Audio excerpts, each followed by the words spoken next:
yang dimana harusnya pada alternative fashion ini pada alternatif itu melawan dari fast fashion ini sendiri because people literally died for making a piece of clothing. Yeah. Ya, dan lagi juga aku pernah ngelakuin penelitian itu kayak about this fast fashion itu mereka literally nyumbangin sampah kayak one of the sampah yang paling gede di bumi ini gitu loh. Jadi ya. So, welcome back to Speak Lab, Speak Up Your Mind episode 7.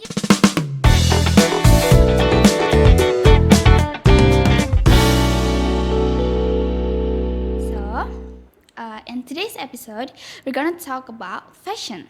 But it's not just about the trends or the OOTDs, rather that we're gonna get deeper into the relation between fashion, identity, and sense of belonging to a community. Karena though fashion sering banget dianggap sebagai bentuk self-expression and just about the aesthetic, right? But the question is it really that simple?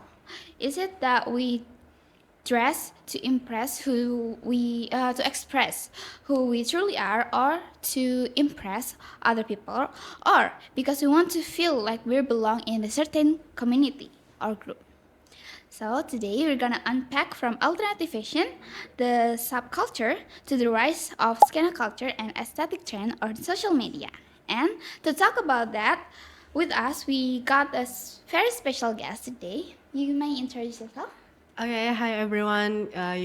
You can call me Ash. Yeah, hello Ash. So Hi. let's get into it. So the very first question: what does alternative fashion actually means to you? Is it more just about aesthetic, or about identity, or a community? Okay, so alternative fashion to me is more than just how I dress up. It's more of an identity. Uh, well, to me, myself being alternative is sebagai how I menampakkan diriku ke public, to everyone, and being alternative is untuk berani beda kok dari orang-orang lain. So to me it's more of an identity. Being alternative is. Well, I think also fashion is about like how we be true with ourselves, right? Yeah. That we be true with ourselves, kayak emang kita sukanya pakaiannya kayak gimana yang bikin kita ngerasa ini tuh kita gitu, Yeah. bukan buat orang lain. Benar. Do you think that because alternative is something that melawan arus mainstream, right? Yes, So indeed. you think that something will still be considered alternative once it become mainstream? Like menurutmu alternatif tuh tetap alternatif tuh nggak disebut lagi alternatif, kehilangan maknanya kalau orang-orang udah mulai jadi banyak orang yang ngikut itu, atau kayak alternatif is more than just melawan arus dari mainstream itu? Oke, sebenarnya tuh kita bisa lihat balik ke sejarahnya. Fashion alternative or just being alternative itu sebenarnya kan dia lahir dari para kaum minoritas ya, dari orang-orang yang mau melawan the system. That's why it was born from the minorities. That's why it's anti-mainstream. And ya mungkin bisa dilihat dari belakangan ini ya, kalau dari sosial media, dari community segala macam, even companies, big companies itu kayak mulai mengiklankan fashion aesthetic alternatif yang kayak gitu. Menurutku kalau misalnya udah mainstream, udah banyak yang orang ikutin itu, dia nggak langsung jadi kehilangan makna gitu loh. It's not like that. Tapi kalau misalnya orang-orang yang ngikutin, orang-orang yang into it, itu being alternative just because it's cool, just because it's the aesthetic. aesthetically pleasing, itu kayak itu udah kehilangan makna banget sih, being alternative. Kayak gitu, kayak soalnya kan it's about the mindset ya, it's about fighting your rights, it's about fighting for orang-orang yang tertindas, something like that. Alternative just based on their fashion itu nggak bisa dibilang alternatif sih. Soalnya you can be alternative even without dressing up, even without listening to the music. Kayak, soalnya to me it's about the mindset and it's supposed to be like that. So the follow up question I wanna ask kayak kalau misalnya ada orang yang trying to dress the aesthetic of alternative kayak misalnya jadi goth or emo or something like that, but Yeah. they just dress for it tanpa kayak bener-bener sebenarnya paham sama Value-nya. value-nya. What do you think about that? What do you think about this kind of people that? Cause actually being alternatif itu juga bukan untuk membatasi orang lain dan Yeah. diskriminasi juga Yeah. ya. Jadi kalau misalnya kalian mau dress up as emo, goth or anything itu tapi nggak memahami, Mungkin belum sedip itu dia kayak tahu tentang hal itu. belum sedip itu atau mereka malah kayak nggak bertolak belakang dari value-nya. But I wanna ask the one that bertolak belakang. Kalau misalnya dia bertolak belakang kayak misalnya you're dressing up as an alternative Yeah, tapi for the yeah, kayak jadi cool, yeah, jadi trend. just because the trend, but you're actually like racist or something. No, you're not alternative and you cannot be. Jujur sebenarnya you can dress anything you want, tapi kamu nggak bisa nyaku gitu loh sebagai alternative or kayak gitu. And jangan marah gitu loh kalau misalnya tiba-tiba dipanggil poser or something, ya kan? So the next question is, the word skena get thrown a lot these days, right? And do you think that that term has lost its original meaning by most people, and how and why is that? Or maybe you can like explain. I wanna know what is actually skena means, apa ya dari original meaning. Actually, this one is interesting because a aku lot of dari people, a lot of people like if we dress something like, was it like grunge atau apa sih? grunge ya. Yeah, they're gonna start like, oh skena. Mana skena. Nah, skena itu sebenarnya gimana? Kalau dilihat dari tren or dari bagaimana orang-orang Indo lah mengimplementasikan kata skena ini udah sama sekali kehilangan maknanya sih, karena semuanya itu dikecil gitu loh, dikategorikan sebagai skena gitu. Karena menurutku orang-orang yang menggunakan kata skena ini mereka tuh emang nggak mencari tahu gitu loh apa arti sebenarnya. Jadi kayak karena sering dipakai jadinya di misinterpret gitu.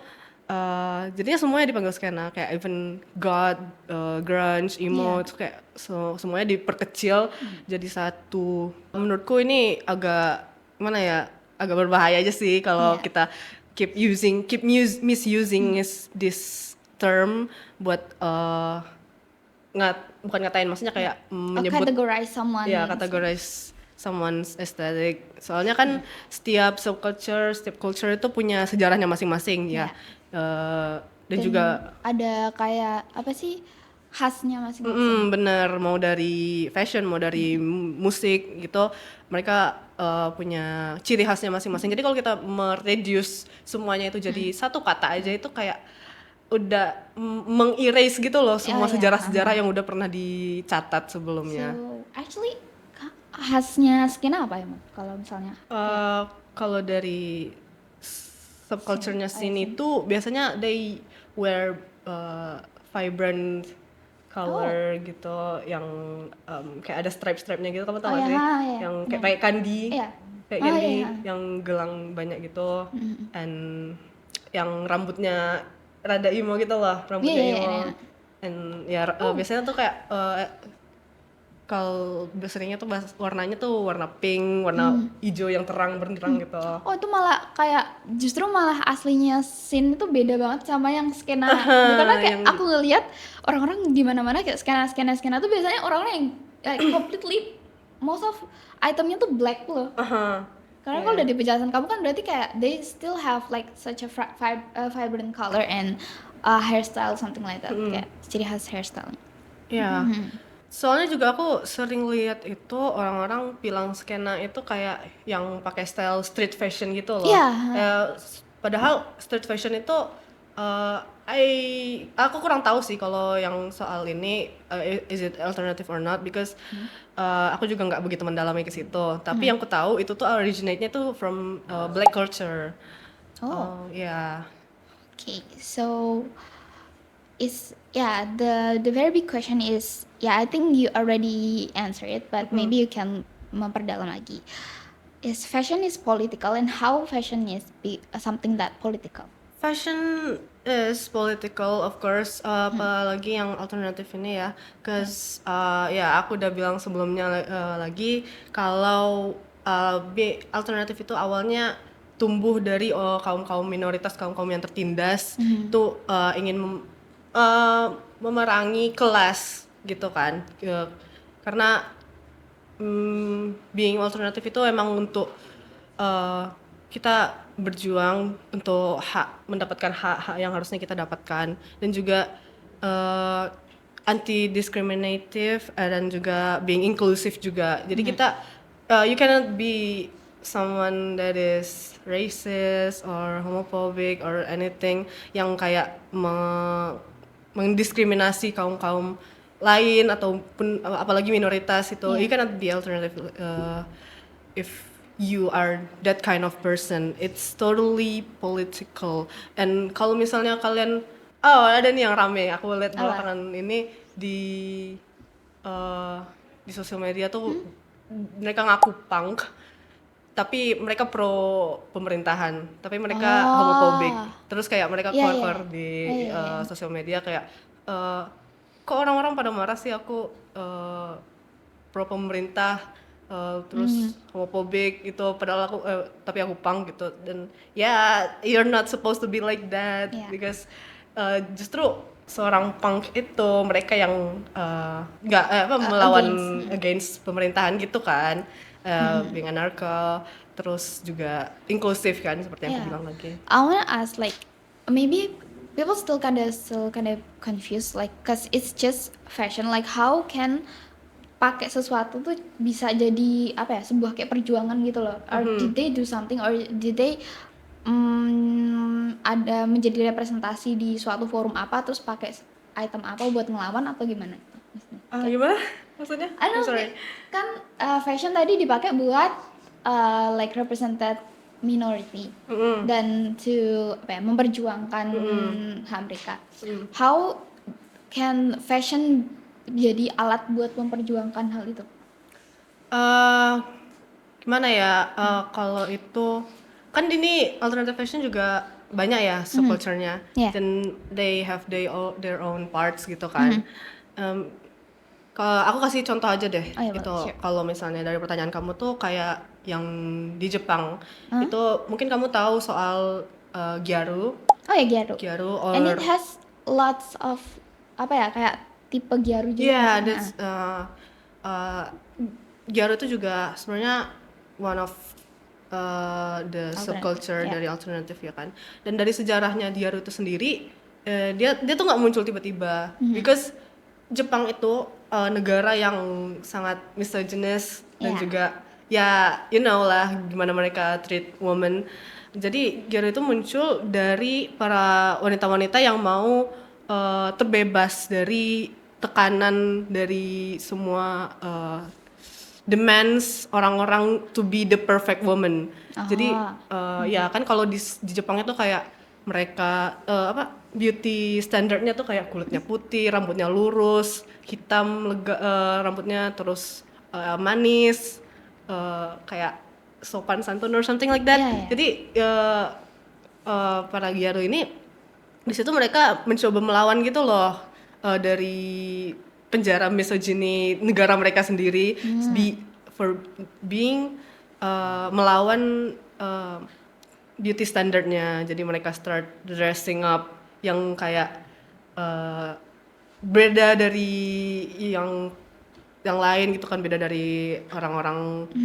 Terus they curl their hair, terus they go blonde the hair, pakai makeup yang agak nyentrik gitu kan, supaya yang itu melawan beauty standard gitu. Jadi Menurutku ini play a lot of part gitu kan, apalagi orang-orang minority gitu yang merasa kayak kalau di Jepang kan juga kayak beauty standarnya kulitnya putih gitu kan, kalau misalnya orang yang kulitnya gelap kan merasa jadi lebih inklusif gitu loh Iya, dengan yang adanya nggak, Gyaru ini. ya nggak dianggap di Iya. lingkungan itu. Iya. Jadi merasa dianggap gitu loh karena ada Iya. Gyaru ini seperti itu.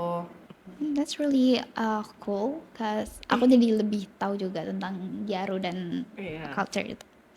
So, next question, has social media democratize fashion or homogenize it? Kayak enggak, menurutmu social media tuh bikin fashion tuh jadi lebih apa ya, kayak very banyak itu bervariasi, atau kayak jadi ngegeneralisir itu fashion? Kalau menurutku Peran sendiri sosial medianya.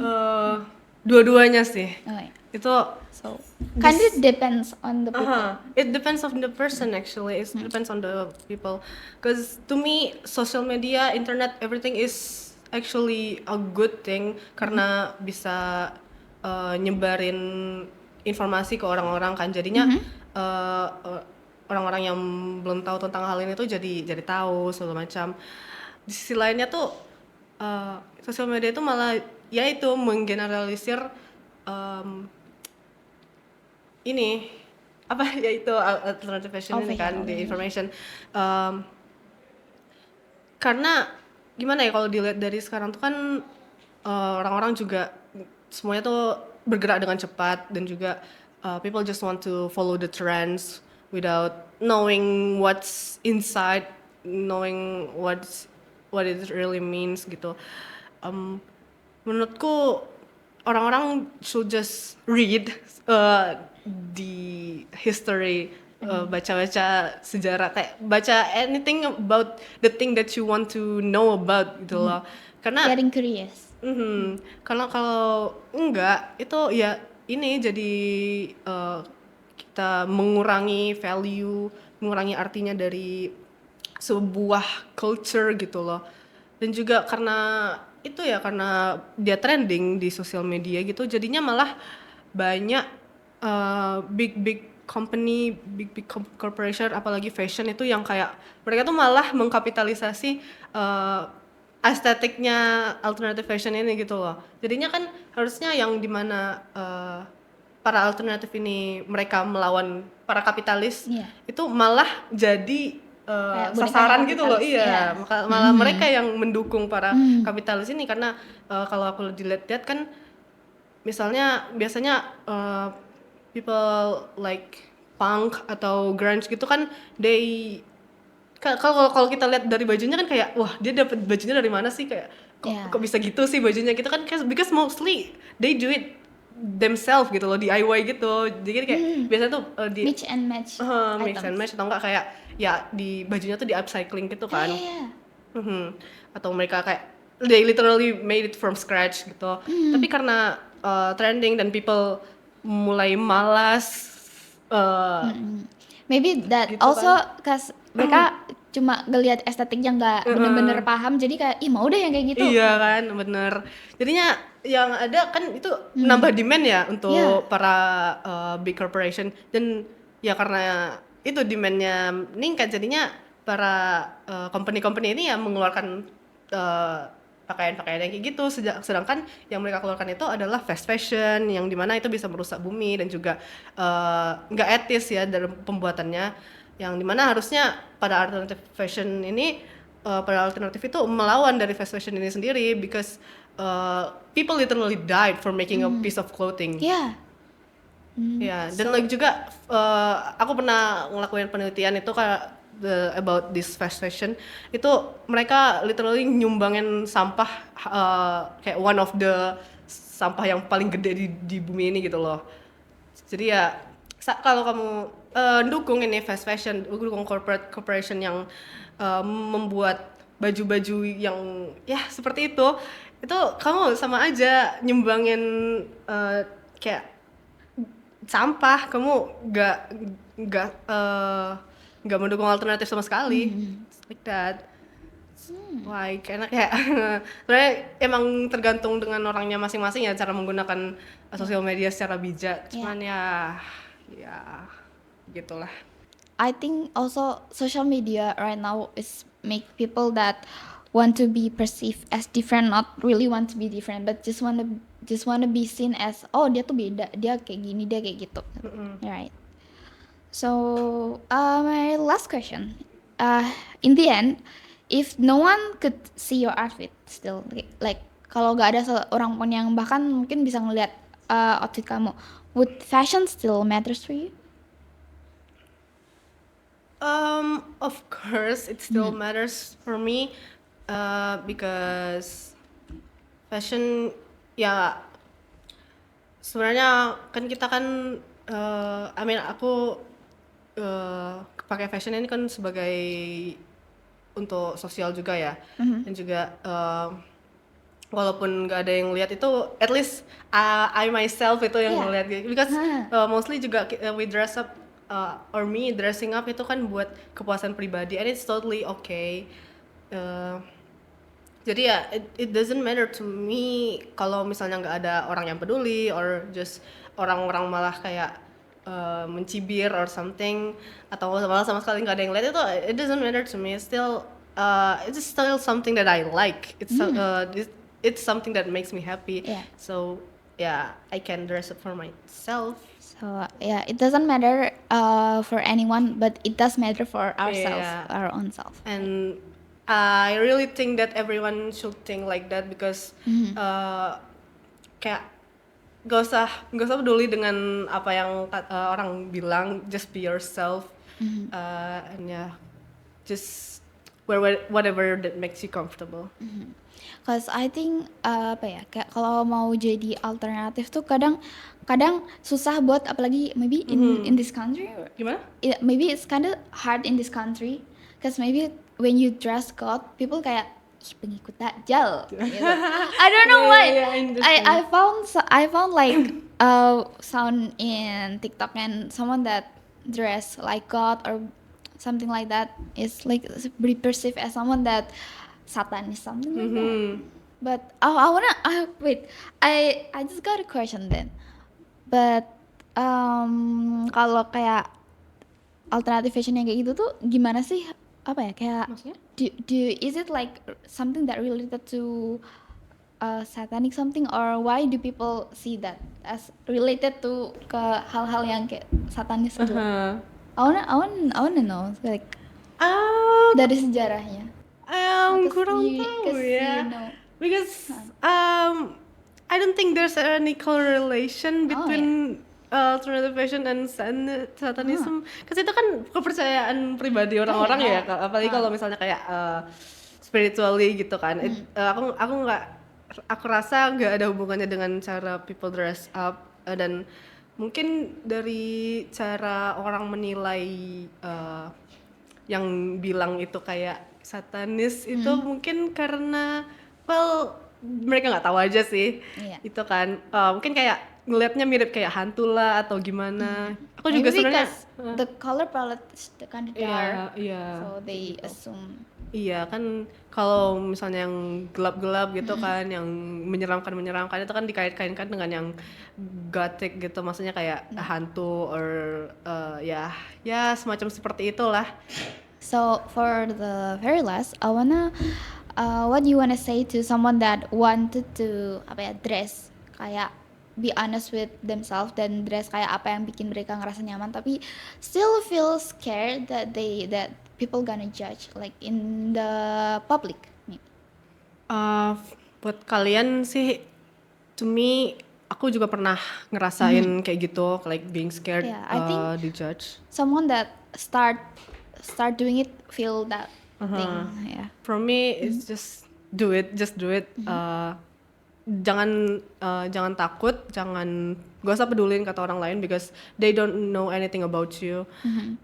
You know yourself better than anyone, so dress whatever makes you happy. Kalau misalnya malahan kalian dress buat dress up satu fashion yang kalian sebenarnya tuh nggak suka, itu yang ada bikin mood jelek, bikin your whole life depressed. So just do whatever that makes you happy and don't think about others Iya. words. Kadang kayak kalau misalnya kita juga nggak apa ya kayak dress kayak apa yang society bilang tuh just make more anxiety and stress. Kayak constantly mikir kayak aduh nanti orang mikir gimana ya, aduh orang mikir gimana ya. Because at the end of the day I always think that no one actually really that care for you and what you wearing, okay? So just like I said, just do it. Just dress whatever you like. Just dress like whatever you feel comfy. Because at the end of the day, it doesn't matter what they think. It matters what you feel. And with that, we reach the end of today's episode. That we already talked about alternative fashion and the meaning behind the term skena or scene, and whether fashion can be political and how social media shapes the way we dress and see ourselves or others see. But yeah, so wait. Thank you for listening today, and we'll see you in the next episode. Wait, I wanna use this one. Boleh nggak? Coba, someone can gini-giniin ke depan kamera nggak? So, thank you for listening, and we'll see you in the next episode. Bye-bye.